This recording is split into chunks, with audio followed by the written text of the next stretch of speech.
ប្រហុកចិញ្ច្រាំក្រសាំងបាទបងប្អូនអ្នកគ្នាថ្ងៃមុនខ្ញុំបានបង្ហាញតែវីដេអូដែល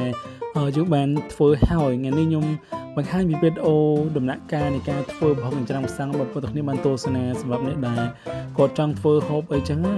អាចធ្វើបានឆ្ងាញ់មែនតើឥឡូវនេះយើងដំបូងយើងធ្វើការចិញ្ច្រាំជាមួយនឹងរំដេងបងប្អូនអ្នកគ្នាចិញ្ច្រាំមួយរំដេងទុកវាមួយឡែកសិនហើយសក្តិយើងហាន់វាទុកវាមួយឡែកសិនទៅហើយវាមានជាអាណាមានជីនឹងវងមានអីចឹងទៅហើយមានខ្ទឹមក្រហមខ្ទឹមសស្លឹកក្រូចហើយបន្ទាប់មកឡើយយើងហាន់ជាមួយនឹងខ្ទឹមក្រហមទុកវាដែរខ្ទឹមក្រហមនេះយើងហាន់វាអញ្ចឹងហើយចាំយើងចិញ្ច្រាំវាឲ្យវាល្អិតឲ្យវាម៉ត់មកប៉ុណ្ណោះគ្នាដើម្បីវាយើងហូបទៅវាឆ្ងាញ់វាបិទអញ្ចឹងទៅខ្ទឹមក្រហមនេះយើងច្រាំធ្វើឲ្យម៉ត់បងប្អូនគ្នាហើយបងប្អូនទាំងគ្នាផងច្រាំខ្សានេះគឺភាគច្រើនបងប្អូនខ្មែរយើងគិតចូលចិត្តមែនតើមិនថាអ្នកមានអ្នកក្រអ្នកសអ្នកខ្មែរគឺចូលចិត្តហ្មងដោយសារតែមុំហុំមុខនេះគឺឆ្ងាញ់ហើយបន្តមកទៀតយើងធ្វើការបកជាមួយខ្ទឹមសនេះយើងដំវាបកវាស្អាតមកឬក៏បងប្អូនមានខ្ទឹមដែលគេបកស្រាប់ក៏បានដែរស្រួលតែនេះយើងបកខ្លួនឯងយើងធ្វើការច្រាំវាឲ្យម៉ត់ដែរខ្ទឹមសនឹងច្រាំឲ្យម៉ត់ច្រាំទៅឲ្យម៉ត់ទៅបងប្អូនទាំងគ្នាដោយសារតែផងច្រាំខ្សាំងនោះយើងធ្វើការច្រាំវាម្ដងមុខទុកវាមួយឡែកសិនយើងអាចច្រាំវាចូលគ្នាទៅអស់ហ្មងទេហើយឥឡូវយើងធ្វើការច្រាំជាមួយស្លឹកក្រូចម្ដងហាន់មកតែសំទោសហាន់ឲ្យម៉ត់ហើយខ្ញុំបានសួរគាត់ចុះបើយើងក្លុកជាមួយនឹងម៉ាស៊ីនក្លុកផ្លែឈើអញ្ចឹងដាក់ចូលគ្នាទៅអស់ហើយcầmក្លុកទៅមិនដែរមិនស្រួលគាត់ថាបើធ្វើអញ្ចឹងអត់ឆ្ងាញ់ទេអញ្ចឹងតើយើងហាន់វាទុកមួយឡែកសិនហាន់មួយមុខវាទុកហើយបានយើងយកវាទៅច្បល់ចូលគ្នាមិនឆ្ងាញ់បន្តមកទៀតហាន់ជាមួយនឹងម្ទេសមកបងប្អូនគ្នាដាក់ច្រើនតិចហ្នឹងអាស្រ័យលើបងប្អូនចូលចិត្តតិចគាត់ថាហើខ្លាំងហើតិចអាហ្នឹងដាក់តាមអ្វីដែលបងប្អូនចង់ដាក់ចោះនឹងហើយយើងច្រាំវាម៉ត់ដែរទៅទៅមួយមុខហ្នឹងត្រូវការម៉ត់ទាំងអស់ចឹងបន្ទាប់ពីយើងហាន់ម៉ត់ហើយយើងក៏ទុកវានៅចានជាមួយគ្រឿងដែលយើងបានធ្វើការហាន់មុនហ្នឹង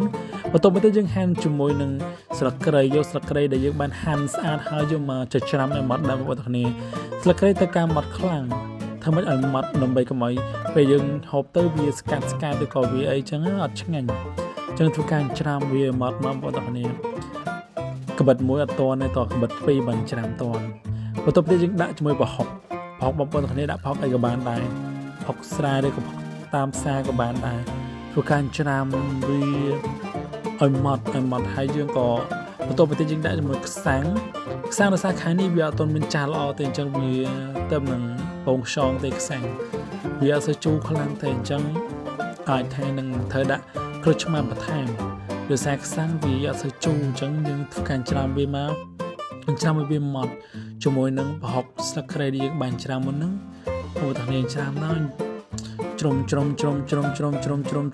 រហូតឲ្យម៉ត់មកបន្ទាប់មកទៀតយើងធ្វើការ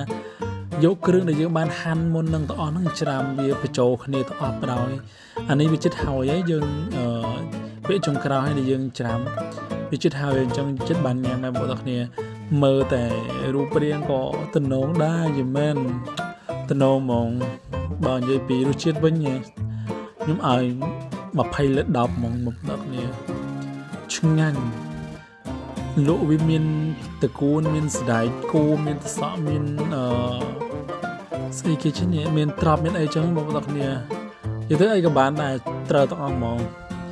នេះឥឡូវចិត្តហើយបងប្អូនគ្នាមើលតំណងខ្លាំងហើយមិនមែនឆ្ងាញ់ថ្ងៃនេះខ្ញុំញ៉ាំតែប្រហុកហ្នឹងទេព្រឹកក៏ញ៉ាំអាហ្នឹងល្ងាចក៏ញ៉ាំហ្នឹងដែរដោយសារពេលហ្នឹងសុំគាត់ទុកមកកូនចានទុកញ៉ាំពេលល្ងាចឥឡូវដោយសារតែខ្សាំងហ្នឹងខ្ចីអញ្ចឹងយើងត្រូវអាចជាមួយនឹងក្រូចឆ្មាបន្ថែមដើម្បីវាមានរសជាតិជូរដិតឆ្ងាញ់អញ្ចឹងបងប្អូនគ្នាមើលវីដេអូនេះមិនដែរគាត់ថានឹងធ្វើហូបអត់ព្រោះវាអត់មានពិបាកទេស្រួលដែរតែអញ្ចឹងយើងអាចធ្វើហូបបានឥឡូវប្រហុកច្រាំខ្សាំងរបស់យើងក៏បានហើយជាស្ថាពរអញ្ចឹងបងប្អូនគ្នាដែរ